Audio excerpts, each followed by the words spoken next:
প্রথমেই দুঃখিত, আমার এক্সামের জন্য অনেকদিন যাবত ভিডিও আপলোড করতে পারিনি। আমি একটা জিনিস খেয়াল করলাম, এক্সাম টাইমে ক্রিয়েটিভ চিন্তা বেশি আসে। আপনাদের কার কার সাথে এমন হয় কমেন্ট করে জানাবেন।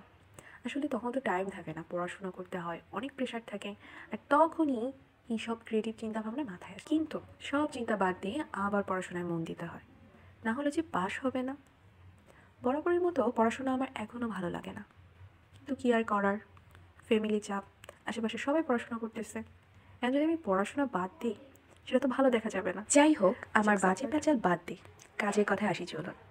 আমার এই ছোট বিজনেসের সব প্রোডাক্ট আমি নিজের হাতে যত্ন সহকারে বানাই। এটাই আমার অনেক শখের কাজ। পড়াশোনা বাদে ফ্রি টাইমে আমি এগুলো বানাই। আমার প্রোডাক্টগুলো এখন পর্যন্ত যারা যারা নিয়েছেন সবাই খুব গুড রিভিউ দিয়েছেন। আসলে এত কম প্রাইসে এত ভালো প্রোডাক্ট প্রশংসা না করে কই যাবে বলুন। যাই হোক, আজকে তাহলে এই পর্যন্ত।